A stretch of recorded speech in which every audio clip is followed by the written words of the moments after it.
दिनांक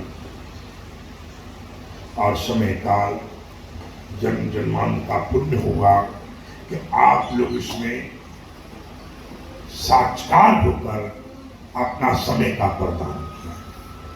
ये समझिए, बहुत लोग चाहते थे जो इस कार्यक्रम में ओरिजिन में आ नहीं पाया।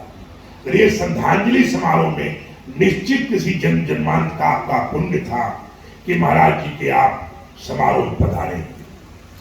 और ये अद्भुत क्षण है जिसके बारे में कुछ व्याख्या या कोई शास्त्र या ज्ञान की जरूरत नहीं है, भाव की जरूरत है।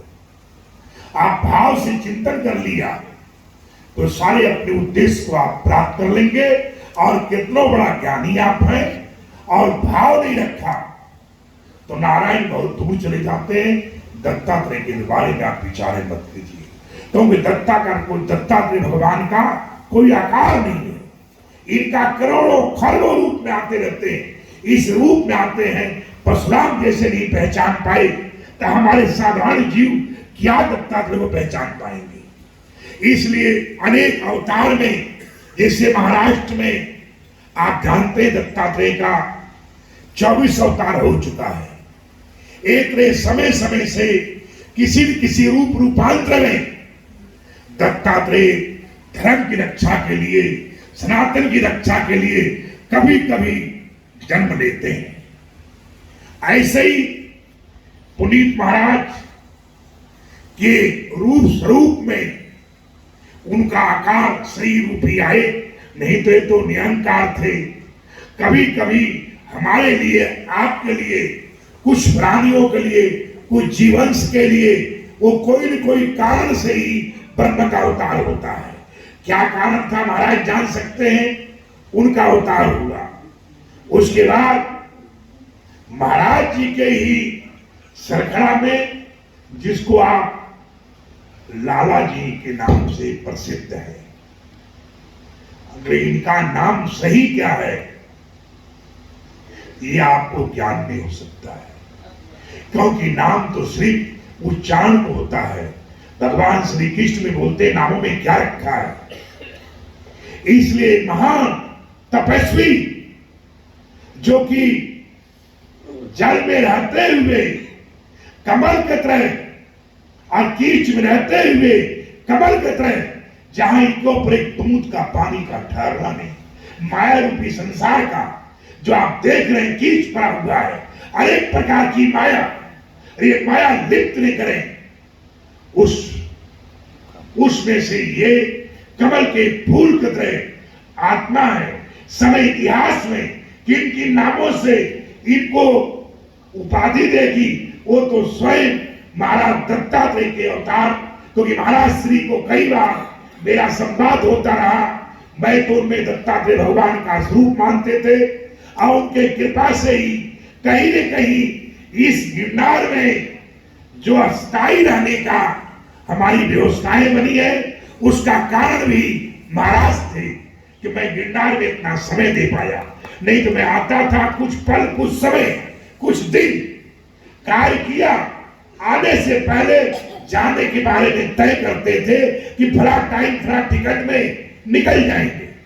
चाहे गिरनार की एक बिल्डिंग का था, एक केदारपुरी जी बैठे हैं, मैंने कहा था कि एक अधिक से अधिक एक हफ्ता या 10 दिन के बाद गुजरात छोड़ दूंगा, क्योंकि मैं ये मानते हैं समय की कीमत को मानते हुए किसी जगह भी भूखंड में बहुत समय मेरे जैसे आदमी का रुकना ठीक नहीं है। हम चढ़ाईवान मानते हैं, फिर महाराज अचल ये चल नहीं है। तो इस तरीके से महाराज जी का जो स्वरूप है और जो एक आकार है जो समय पे आपको दिखेगा, अभी तो ये समझिए तपस्या में है। ऐसे दुर्लभ लोग तो 12 साल में सिद्ध हो जाते हैं। ये तो तेरा अर्पण भगवान दत्तात्रेय से जैसे निकले थे, अपने आप को दत्तात्रेय में ही समा देने के लिए और उन्हीं से विचार करते हुए और उसी परंपरा का निर्वाह करने के लिए, दत्तात्रेय का साक्षात करने के लिए एक अपना जो है उस उपासना के रूप में आज भी लगभग इनका जीवन लगभग 8 से लेके 10 घंटे तक हवन पूजन पाठ जप कर्म कांड में ही अपने जीवन को उस दत्तात्रेय भगवान को और तमाम साधना के तौर पे आज भी लगभग कुछ समय सोते हो तो सोते हो और नहीं नियंत्रण प्रभु में जाप करते रहते हैं, आराधना करते रहते हैं।